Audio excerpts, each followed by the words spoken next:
Assalamualaikum warahmatullahi wabarakatuh. Alhamdulillahi ala ni'amihi dhahirati wal batinati khatiman qadisan.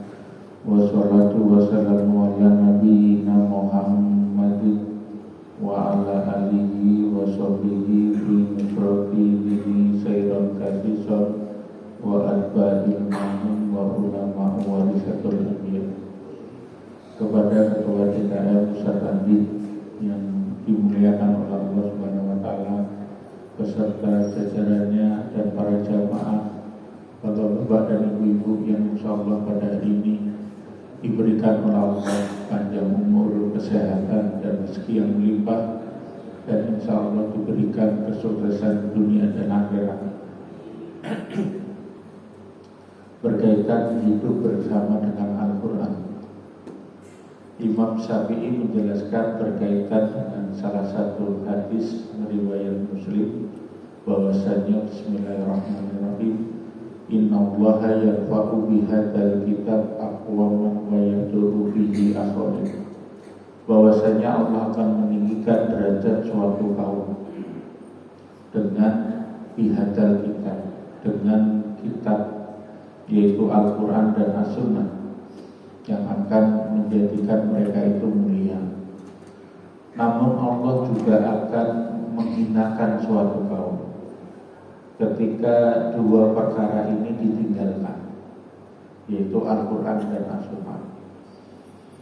Maka dari hadis ini menjadikan peringatan kepada kita yang sangat penting, bahwasanya kita hidup dengan Al-Quran itu, Al-Quran sebagai pedoman hidup kita, baik di dunia maupun menuju ke akhirat. Ibarat Al-Quran itu sebagai sebuah warisan.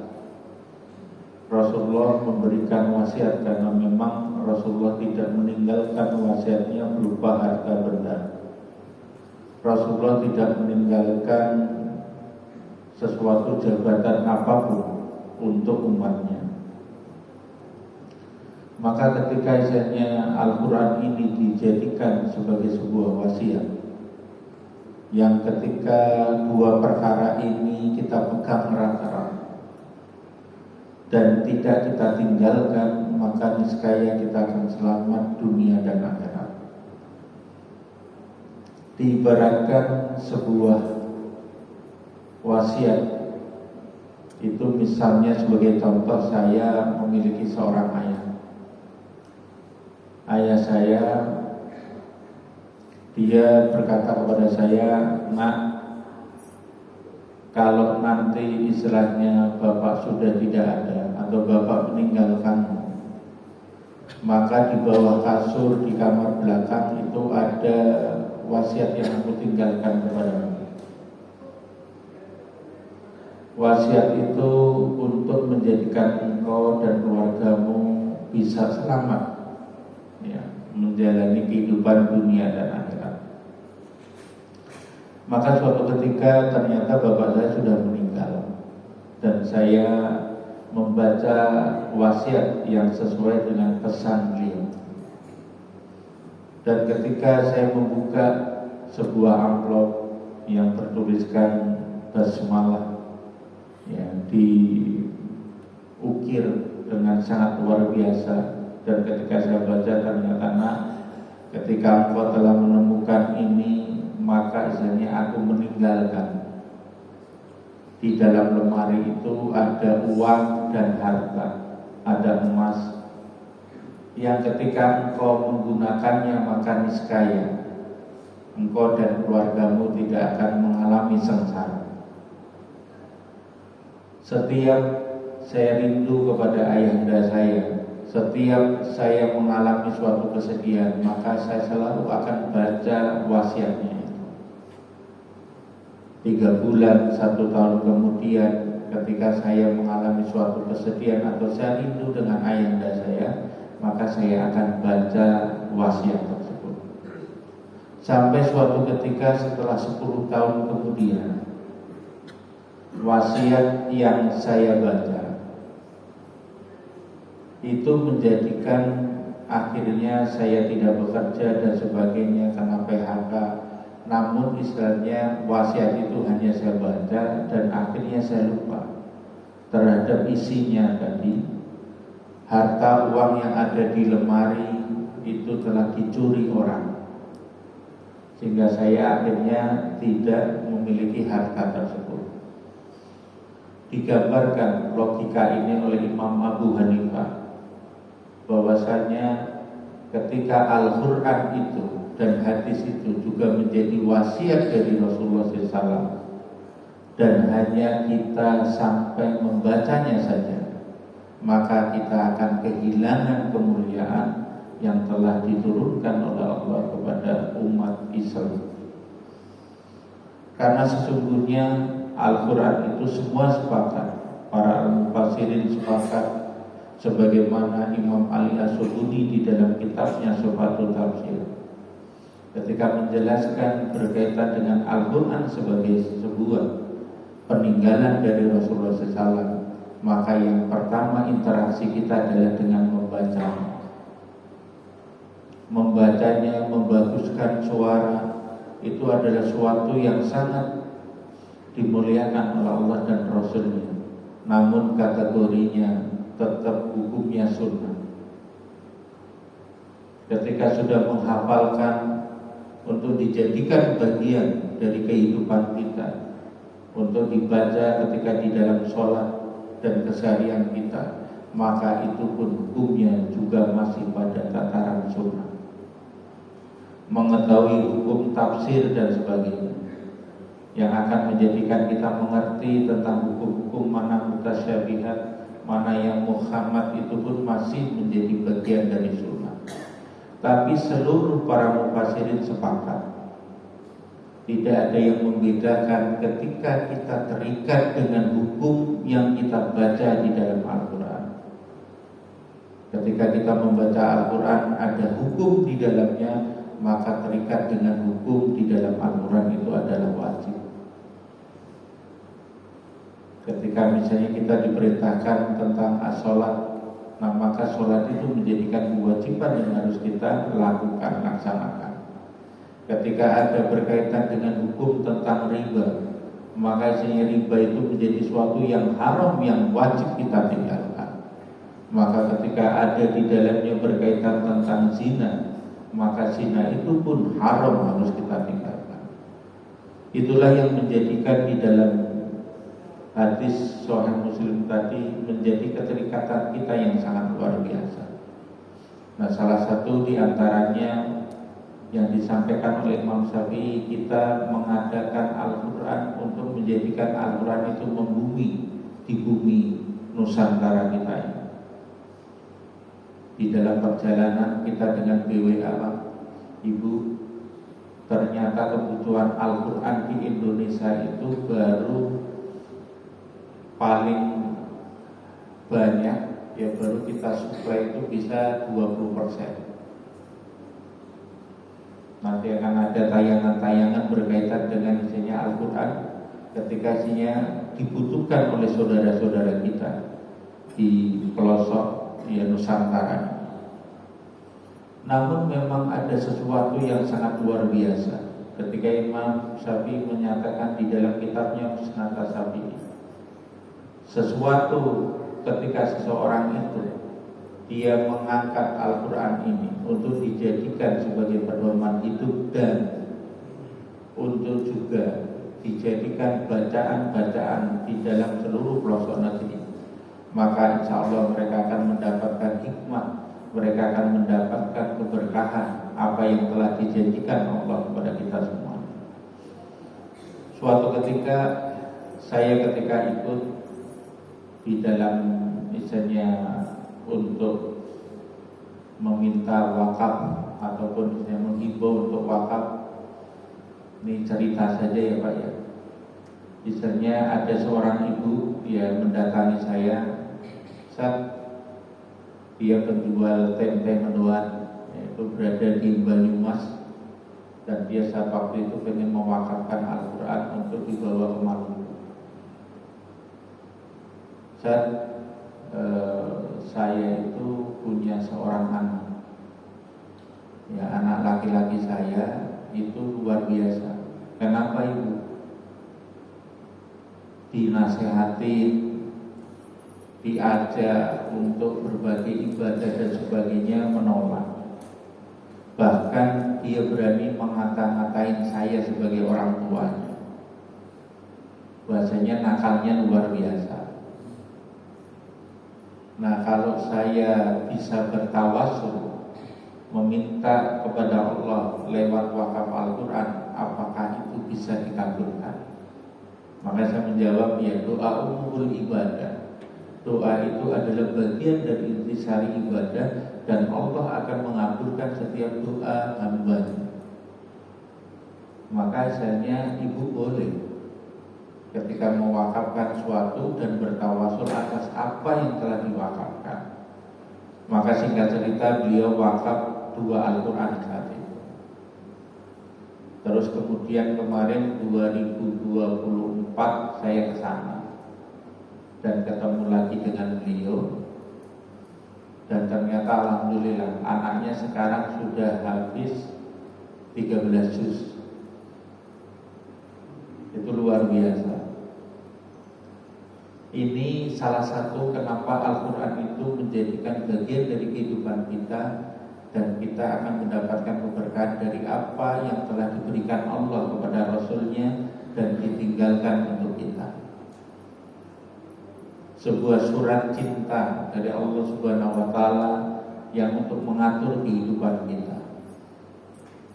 Nah, maka mudah-mudahan di Masjid Baitur Rahim ini bapak-bapak dan ibu mendapatkan juga keberkahan ketika nanti ada salah satu di antara kita berwakaf Al-Quran yang sangat dibutuhkan oleh saudara-saudara kita di pelosok, seperti di Maluku, ya, seperti di Aceh. Itu yang betul-betul kemarin ketika terkena banjir, Al-Quran di sana itu tertimbun gitu, ya, sehingga banyak yang rusak, banyak yang hancur. Padahal 6 bulan sebelumnya itu sudah pernah kita kirimkan sampai sekitar 10.000. Namun apa daya Allah memberikan ujian ya kepada kita. Nah, maka nanti ada istilahnya wakaf Al-Quran yang akan disampaikan kepada saudara-saudara kita, dan program wakaf BWA yang akan insya Allah yang akan disebar awal bulan Oktober ya Ustaz ya. Itu nanti di daerah mana Ustaz? Di daerah Maluku ya. Ya.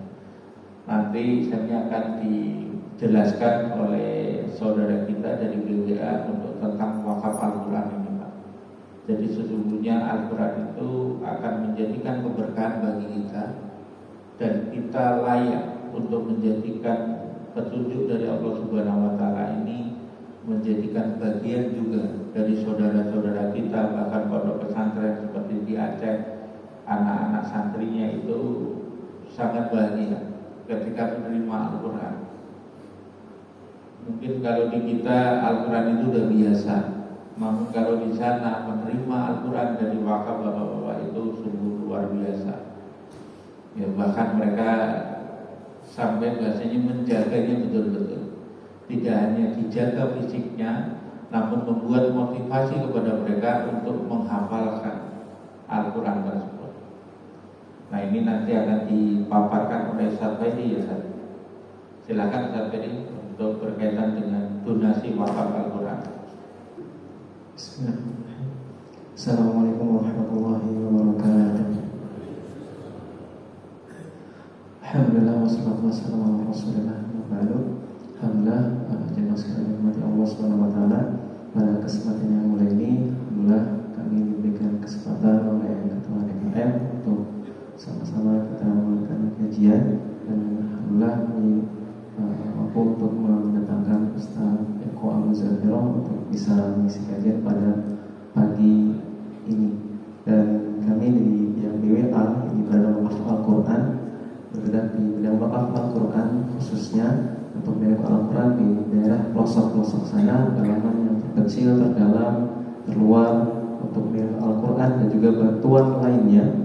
Ya, salah satunya surat Al-Quran, yang mana ini sangat dibutuhkan ya, karena kita kan di Indonesia ini salah satunya negara yang mayoritas Muslim ya.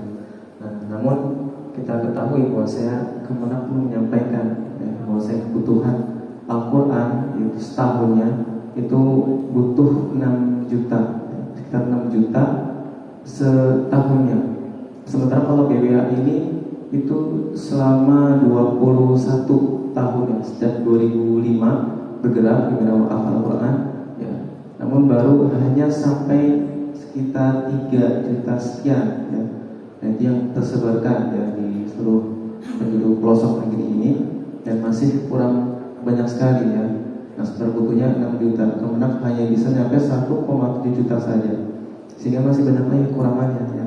Akibatnya apa? Kalau kurang Al-Quran di setiap daerah yang dibutuhkan itu, maka juga akan muncul buta aksara Al-Quran, sehingga Kemenak pun mengungkapkan 72,25% kaum muslim di Indonesia khususnya buta huruf Al-Quran ya, karena tadi kurangnya tersebar Al-Quran di seluruh penjuru pelosok negeri Indonesia ini, termasuk juga kurangnya pengajarnya. Sehingga kalau kami kan wakaf Al-Quran dan pembinaan, mengirimkan Al-Quran ke daerah pelosok dan juga pembinanya, mengirimkan dai-nya dan juga bekerja sama dengan dai yang di pedalaman yang khusus untuk mengajarkan Al-Quran di sana. Maka Bapak Ibu sekalian, untuk pengiriman Al-Quran dimulai dari kemarin sudah ya, bulan Juli itu ke Kalimantan Barat sebanyak 40.000 Al-Quran, dan pada bulan Agustus itu di Aceh sebanyak 40.000 Al-Quran, juga September di Sumatera Barat sama 40.000 Al-Quran, dan Oktober nanti di Nusa Tenggara Timur juga 40.000 Al-Quran, setelah sampai November juga Kalimantan Tengah sebanyak 40.000 Al-Quran totalnya, dan 200.000 Al-Quran. Maka Bapak Ibu sekalian, jika ingin ya mengikuti gelombang tersebut ya, nanti di bulan September atau Oktober dan November masih ada kesempatan kita memenuhi ya kebutuhan Al-Quran mereka, dan juga kita bantu mereka untuk belajar Al-Quran lagi agar lebih lagi, sehingga jangan sampai mereka kedua tapi datangnya sama orang-orang misionaris ya, sehingga rawan akidah juga di sana. Jadi tidak sampai mereka pindah agama ya, jangan sampai mereka menggalikan agama mereka hanya dengan sembako yang dikirimkan ataupun hal-hal yang mereka butuhkan. Tapi kita harus lebih dulu datang ke sana ya, memberikan bantuan apapun itu, termasuk Al-Quran yang paling penting untuk kebutuhan akidah mereka ya. Dan kami sampaikan pada Bapak Ibu sekalian bahwa saya satu paket Al-Quran ini senilai 150.000 itu sudah mencakup 4 hal ya. Yang pertama percetakan, karena kami sudah bekerjasama dengan cetakan yang ada di Jakarta. Nanti itu khusus Al-Quran yang warna merah dan warna biru. Warna merah itu yang ada Arabnya saja. Kalau yang hijau itu ada terjemahannya ya, bisa digunakan untuk para santri menghafal ya di daerah pelosok sana. Itu percetakannya dan juga biaya pengirimannya ya, karena tidak mudah ya. Nanti ada videonya sulitnya kita mengirimkan Al-Quran ke daerah pelosok karena butuh biaya untuk pendistribusiannya ya, juga bekerjasama dengan bagian logistik ya, Galenat salah satunya untuk mengirimkan ke sana. Butuh truk, butuh biaya, kalau ke daerah pelosok lagi butuh kapal, bahkan butuh motor khusus untuk ke daerah lebih sulit lagi ya. Dan juga biaya pembinaan di sana, sehingga nggak cuma dikirim tapi juga diajarkan Al-Quran di sana ya. Boleh disampaikan diperlihatkan videonya, salah satunya adalah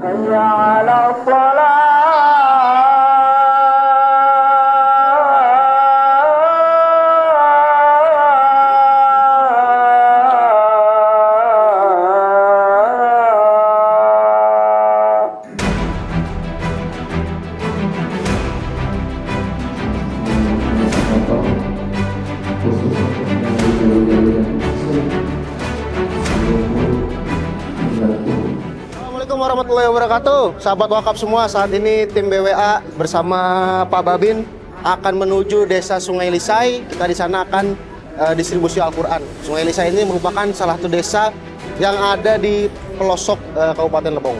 Ikuti terus perjalanan tim BWA untuk membagikan Al-Quran ke seluruh pelosok Indonesia.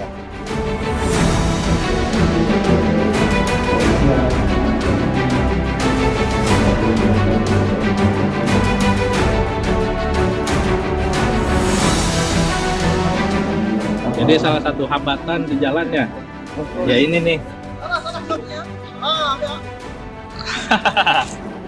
Nah ini salah satu.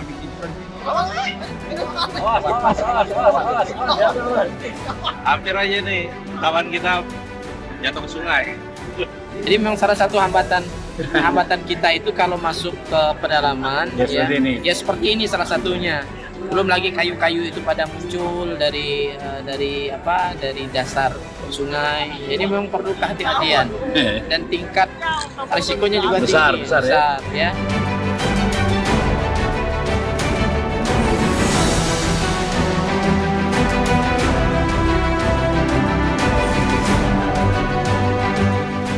Bahwasanya mereka harus mengeluarkan biaya sebesar Rp700.000 untuk mendapatkan Al-Quran. Kita lihat kondisinya memang memprihatinkan.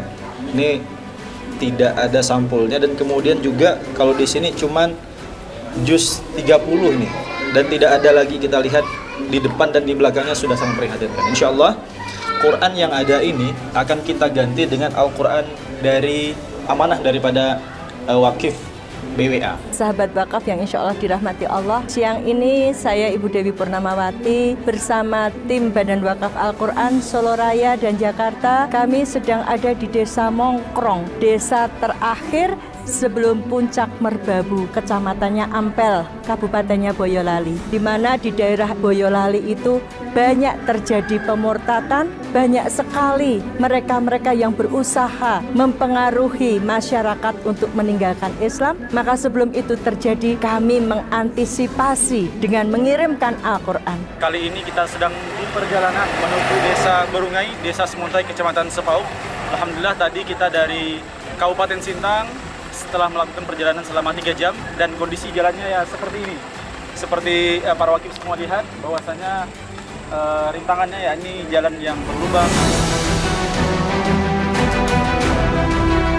Sudah ditunggu oleh para mualaf yang alhamdulillah berjumlah 17 orang yang dimana kita akan melakukan berbagai kegiatan di sana. Ya ini yang pertama adalah melakukan syahadat. Asyhadu an la ilaha illallah. Melakukan sunatan massal untuk para mualaf tadi, kemudian kita akan melakukan pembagian zakat. Tak lupa yang penting bahwasanya kita ke sana itu akan membagikan Al-Quran.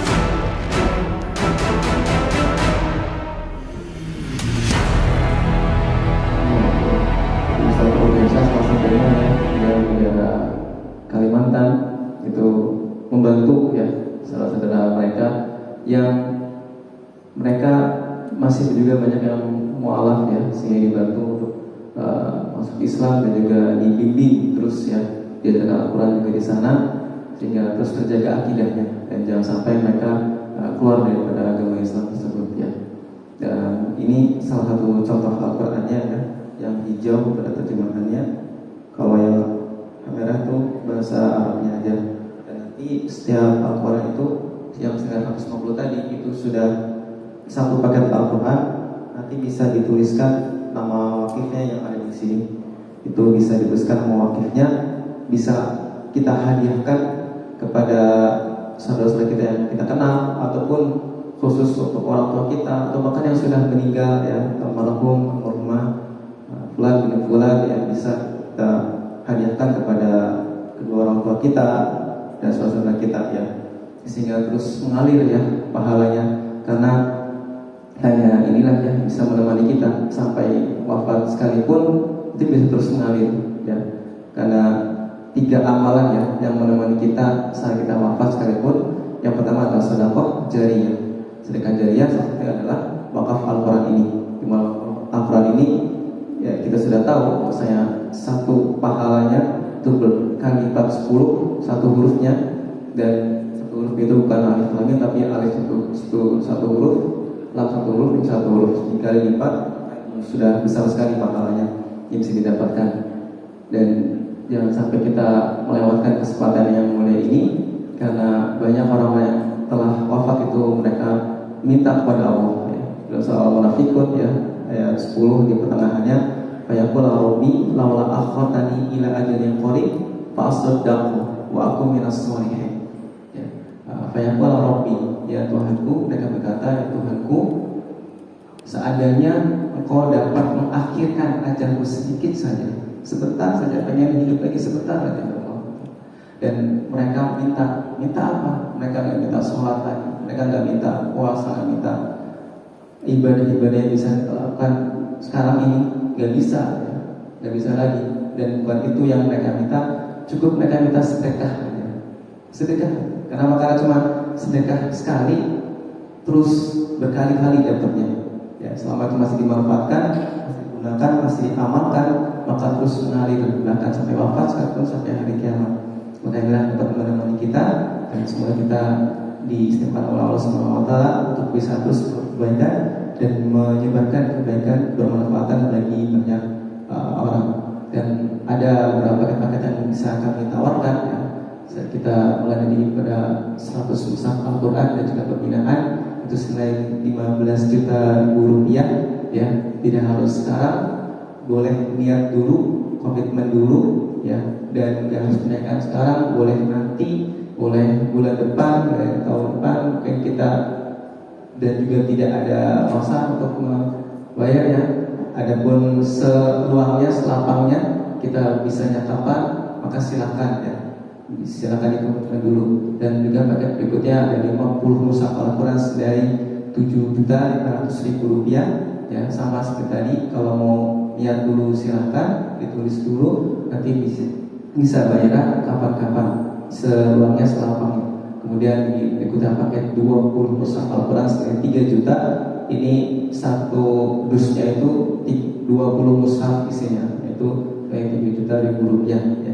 Berikutnya ada 10 mushaf Al-Quran itu senilai 1.500.000 rupiah. Dan yang lebih ringan lagi ya, bisa cicil tadi ya, bisa cicil mau berapa kali, 10 kali ataupun berapa kali, silahkan selapangnya, nyamannya Bapak Ibu sekalian mau berapa kali. Kemudian ada 5 mushaf Al-Quran senilai 750.000 rupiah ya, itu sudah termasuk ya tadi. Dan terakhir 3 mushaf senilai 450.000 rupiah. Dan yang tadi terakhir 150.000 itu yang paket, satu paket mushaf Al-Quran sudah bisa ditulis namanya ya, sehingga tadi kalau dengan banyak paket tadi bisa dititipkan beberapa nama gitu ya, jadi sesuaikan dengan paket-paket tersebut. Mungkin itu bisa saya sampaikan, semoga bermanfaat. Jika ada yang menghafal Al-Quran maka bisa, kalau ada yang mau cash bisa, transfer juga bisa. Kami ada beberapa bank yang bisa dipakai untuk bisa disebarkan brosurnya. Ada beberapa bank di situ, itu bisa kirim transfer lewat bank yang sesuai dengan Bapak Ibu sekalian. Dan juga nanti setelah transfer harus konfirmasi ya, harus konfirmasi ke nomor yang ada di brosur tersebut ya. Situ ada nomor Bapak Nurul Huda ya, pada beliau harus konfirmasi sehingga bisa didata dan juga dikirimkan. Kalau mau misalkan satu paket Al-Quran nanti di atas namakan siapa, terus ditulis ya, sehingga ada datanya, harus konfirmasi. Kemudian kami juga masih menunggu sampai kurang lebih jam 6.30 atau sampai jam 7. Jika masih ada yang mau konsultasi atau mau bertanya, ataupun ada yang mau langsung segera menanyakan, pun masih ditunggu. Kini bisa saya sampaikan itu saja. Semoga bermanfaat dan semoga kita dapat memberikan yang terbaik untuk saudara-saudara kita kaum muslim di luar sana. Bismillahirrahmanirrahim. Wassalamualaikum warahmatullahi wabarakatuh. Iya, berkaitan dengan paket-paket tadi, itu yang dimasukkan komitmen dan kita boleh mencicil itu seperti begini Pak. Misalnya kita pengen yang misalnya 3 juta, tadi misalnya ada 20 Al-Quran. Nah maka ketika misalnya kita berjamaah seperti ini, ternyata bisa itu nanti ikut yang pengiriman bulan, berarti ini Agustus, September, Oktober, nah di awal November. Nah maka nanti bisa di dalam setiap bulannya disepakati tanggal berapa, misalnya dari jamaah Masjid Baitur Rahim ini dia mencicil yang pertama 1 juta, nanti di bulan misalnya September 1 juta, dan sampai awal berkaitan dengan Oktober dia 1 juta.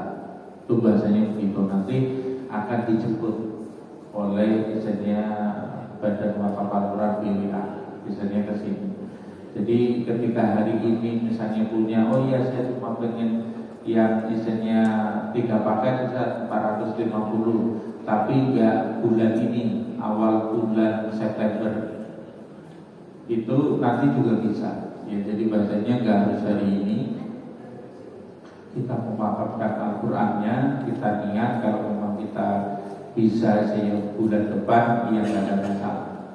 Karena segala sesuatunya berkaitan dengan wakaf Al-Quran ini adalah nanti diberikan yang terbaik. Sebagai begini Pak, Imam Syafi'i itu pernah nanya, kira-kira kalau yang namanya wakaf atau infak terbaik itu sebagai contoh begini, 10.000, atau tadi kalau Al-Quran berarti 150.000, ya, dengan satu Al-Quran 150.000 dia ikhlas, atau dengan yang 10 Al-Quran atau yang 50 Al-Quran, misalnya yang 3 juta 20 Al-Quran dia ikhlas, kira-kira pahalanya besar yang mana Pak? Satu Al-Quran ini 150.000 dengan ikhlas, terus sama yang 20 Al-Quran juga dengan ikhlas, kira-kira pahalanya besaran yang mana? Ibu-ibu tahu itu? Yang satu 150.000 dengan ikhlas, atau yang 20 dengan harga 3 juta dengan ikhlas, kira-kira pahalanya di hadapan Allah yang mana yang paling besar? Kira-kira yang 20 apa yang satu? Yang 20 atau yang satu? Dua-duanya ikhlas ya, satu ikhlas, yang 20 juga ikhlas. Maka Imam Syafi'i mengatakan bukan pada nilainya, karena wakaf yang terbesar itu adalah ketika kita diberikan rezeki oleh Allah, sudah kita gunakan, kalau laki-laki berarti sudah untuk menafkahi anak dan istrinya, dia tidak punya hutang, maka sisanya itulah baru di hadapan Allah dihitung. Jadi kalau misalnya ada bapak-bapak atau ibu-ibu yang dia hanya infak 1, wakaf Al-Quran 1, dia sudah nggak punya tanggungan, dia nggak punya hutang, kehidupannya sudah terpenuhi, dia ikhlas dengan 1. Yang dilihat oleh Allah adalah harta yang dititipkan kepadanya. Kalau bapak-bapak misalnya punya duitnya cuma 300.000, tapi dia infak 1 Al-Quran 150.000 dengan ikhlas, itu bisa saja dia lebih besar daripada orang yang berinfak 20 Al-Quran walaupun sama-sama dengan ikhlas. Karena bisa jadi yang dia infak 20 Al-Quran dengan 3 juta, dia memiliki misalnya uang di bank atau simpanannya itu masih dia punya uang 100 juta. Nah maka kalau dia hanya mengeluarkan berkaitan dengan 3 juta, ya cuma 0,3% dari harta yang dititipkan Allah. Tapi bagi bapak dan ibu tadi yang hanya 1 Al-Quran, ternyata punya duit hanya 300.000 dan dia nggak punya hutang dan dia sudah bisa makan, minum dan sebagainya, maka dia menginfakkan hartanya yang telah dititipkan oleh Allah itu 50%. Maka bukan, sekali lagi, bukan karena besarnya, namun karena kita tahu kemampuan kita diberikan rezeki oleh Allah dan kita menginfakkan sebagian di jalan fisabilillah. Itu istilahnya kita gak usah pakai ukurannya ya Pak ya. Tapi kita tahu nih, oh iya saya diberikan. Kenapa Imam Syafi'i menyatakan kalau tadi yang 20 itu berinfak, walaupun sama ikhlas, tapi misalnya duitnya ternyata 1 miliar simpanannya, itu dia bisa disebut sebagai orang yang bakhil, orang yang pelit terhadap harta yang telah dititipkan Allah. Tapi bagi orang yang dia menginfakkan 1, tapi ternyata duitnya memang 300.000, dia menginfakkan 50%, harta yang telah dititipkan Allah, dia adalah orang yang dermawan. Itu cara Allah melihat kita, cara bagaimana Allah memberikan harta kita, dan kita kembalikan harta itu untuk Allah. Namun yang menikmati syafaat itu adalah kita, yang menikmati berkaitan dengan pahala kita. Itu yang terjadi. Sebagai penutup, kadang ketika kita mendapatkan suatu masalah atau suatu keinginan atau hajat, kadang Allah gak melihat berkaitan dengan aktivitas kita. Kadang justru Allah ingin memberitahu kepada kita bahwa dia adalah memang Allah yang maha segalanya. Bisa saja kita pengen hajat atau pengen misalnya umroh dan sebagainya, tapi ternyata umroh kita itu nanti bisa berhasil bukan karena kita menabung atau bukan karena kita memiliki uang, tapi bisa saja ternyata dari wakaf Al-Quran yang kita berikan. Dan ternyata ini Pak, ketika kita jam 3 kadang masih tidur, atau mungkin suatu ketika isinya kita kelelahan, ternyata pintu aras dibuka oleh seorang anak santri. Kalau tadi yang kebetulan diberikan kepada santri gitu, dia dibaca tengah malam, maka apa yang dibaca itu mengalir pahalanya kepada orang yang berwakaf. Salah satu keberkahannya adalah dikabulkannya doa-doa orang tersebut, karena kita yang memberikan wakafnya, maka kita yang diberikan keberkahan oleh Allah Subhanahu wa taala. Maka mudah-mudahan apa saja yang kita niatkan, kita infakkan, kita diberikan oleh Allah. Yang pertama, kalau memang kita mendapatkan maghfirah dari Allah Subhanahu wa taala, maka atas wakaf kita, maghfirah atau ampunan itu tidak hanya untuk diri kita, tapi untuk keluarga besar kita, untuk kedua orang tua kita, sampai buyut-buyut kita, dan juga sampai kepada para guru-guru kita.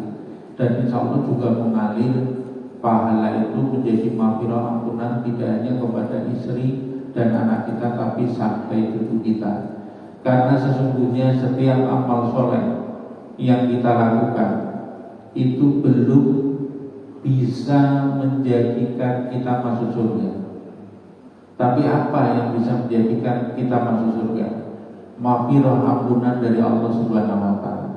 Karena ketika orang itu bisa masuk surga, berarti dia sudah diampuni dosanya. Ketika belum, walaupun amal pahalanya banyak, maka dia tidak akan bisa masuk surga. Orang yang hijrah, orang yang dia beribadah akan diberikan untuk masuk surga ketika sudah mendapatkan maghfirah. Setelah mendapatkan maghfirah, baru dia diridhoi oleh Allah untuk bertempat tinggal di surga. Setelah bertempat tinggal di surga, dia baru menikmati pahala-pahala dia yang diganti oleh Allah dengan kenikmatan surga. Jadi ingat bahwasanya bisa saja dengan amal Al-Quran kita mendapatkan maghfirah dengan keluarga besar kita, baru kita diridhoi oleh Allah untuk masuk surga. Dan di surga itulah kita menikmati pahala-pahala atau amal soleh kita. Dan begitu pula ketika itu menjadikan kemuliaan kita, maka mudah-mudahan wakaf Al-Quran kita diberikan kemuliaan kepada kita, tidak hanya untuk diri kita, tapi untuk kedua orang tua kita, buyut-buyut kita, sampai kepada para guru-guru kita, dan insya Allah juga mengalir kepada istri, anak, sampai cucu kita. Mudah-mudahan kita semua inna liqabil jannah, kita ditemukan di surganya Allah Subhanahu wa taala, dan kita bisa saling memberikan syafaat dari di dunia ini sampai kita dipertemukan mendampingi Nabi Muhammad SAW, dan kita menjadi orang-orang yang layak untuk memandang wajahnya Allah Subhanahu wa Ta'ala. Apa saja yang kami sampaikan, kami dari BWA mohon maaf jika ada satu kesalahan ataupun penjelasan atau mengutip berkaitan dengan hadis atau ayat, tentu itu karena kefakiran kami, karena kebodohan kami dan godaan setan. Maka mohon dimaafkan dan kita diberikan nasihat. Kalau ada yang hak, tentunya itu datangnya dari Allah Subhanahu wa Ta'ala, karena memang Allah lah yang memiliki surga, bukan kita. Allah memandang kadang amalan seseorang hamba bukan karena besarnya, tapi karena tadi dia telah menginfakkan sebagian hartanya di jalan Allah. Akhirul kalam, assalamualaikum warahmatullahi wabarakatuh.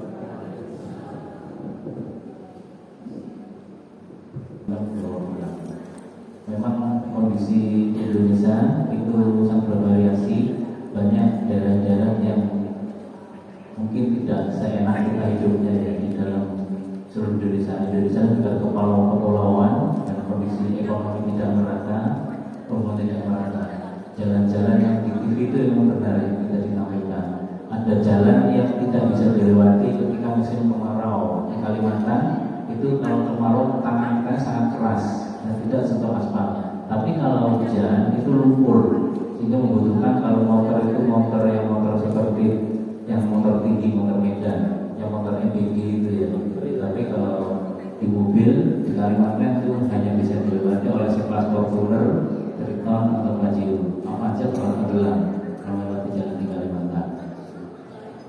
Dan memang Indonesia sangat tidak ideal, apalagi memang di pelosok. Masalahnya adalah misionaris para atau orang Muslim itu kendaraannya sangat kuat. Mereka diwajibkan memotong gajinya 10% untuk mereka. Sedang kita adalah sifatnya adalah sedekah. Di Quran, di hadis kita tidak ada paksaan untuk menginfakkan harta. Dan perlu diketahui bahwa banyak sekali saudara kita yang akan menjadi kafir karena memang umat kita sendiri tidak bergerak sebenarnya. Minimal dengan kemampuan kita dan harta kita sedikit pun kita akan menjadi bahan amal jariah insya Allah. Bahwa di pelosok-pelosok banyak sekali hal-hal yang kita bisa lakukan. Di sini kita hidup enak, segala fasilitas di tengah kota, ekonomi yang mapan dengan segala kemudahan dan kenikmatan di berbagai sudut hidup kita. Tapi di pelosok banyak sekali Bapak Ibu yang mungkin tidak akan bayangkan bagaimana mereka berhadapan dengan alam, berhadapan dengan kekurangan, ketidakcukupan, dan bahkan berhadapan dengan akidah untuk kekafiran dan tidak mengenal Allah.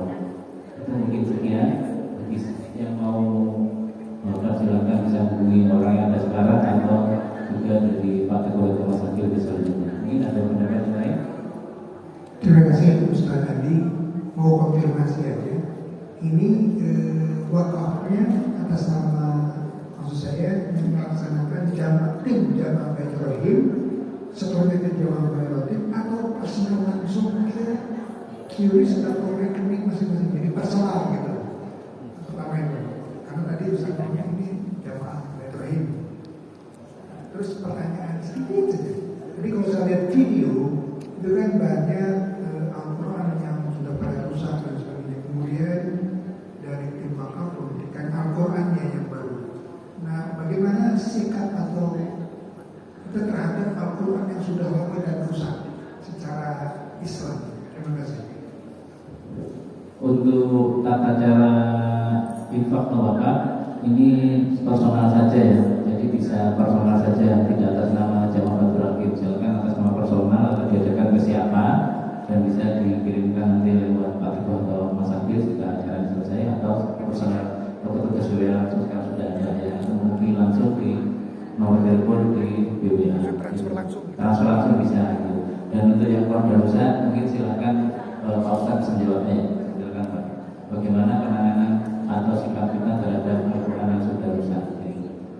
Iya, berkaitan dengan Al-Quran yang kita ketemukan yang sudah rusak di tempat atau di daerah-daerah itu, kita bekerja sama dengan MUI. Jadi di MUI setempat atau di setiap kecamatan kita kumpulkan aturan-aturan itu, kita kumpulkan dan sebagainya. Kalau memang ada bahasanya pencacahan kertas itu yang dia bisa didaur ulang, dilebur, maka kita hancurkan. Tapi kalau memang di suatu tempat itu jauh kondisinya perlu untuk ke kota, misalnya kemarin kita di pelosok ya dekat misalnya Makassar itu, kita bisa sampai 2 hari itu ke kota.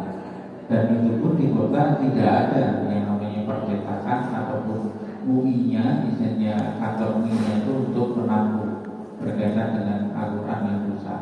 Maka di sana sesuai dengan kesepakatan para ulama itu bisa dibakar.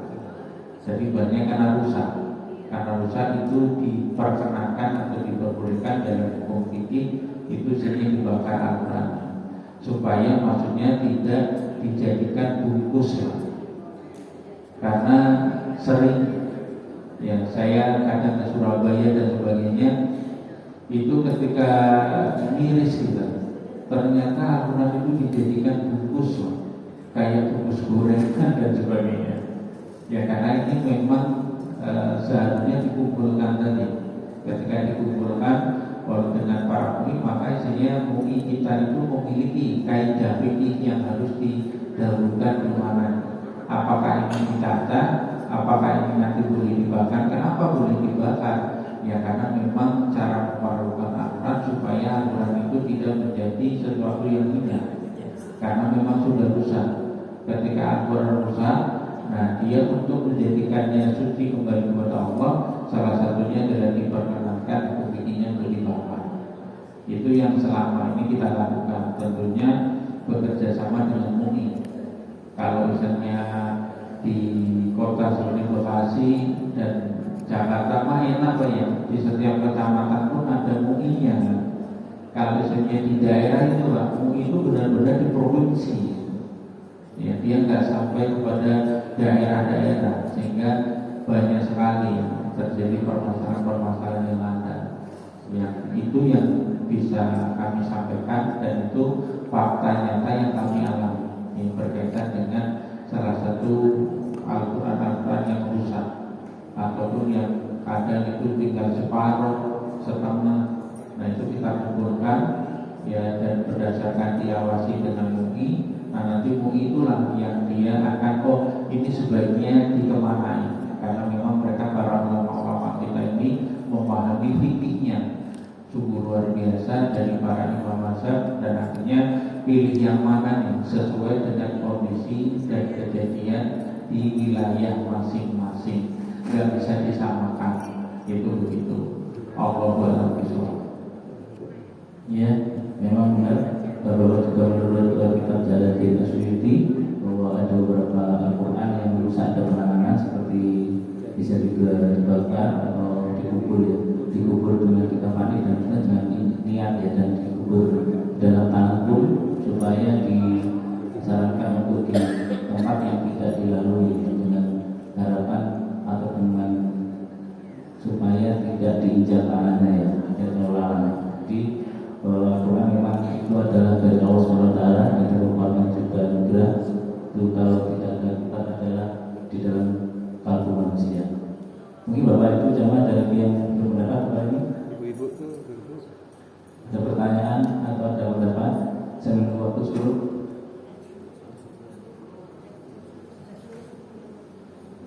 Tidak ada.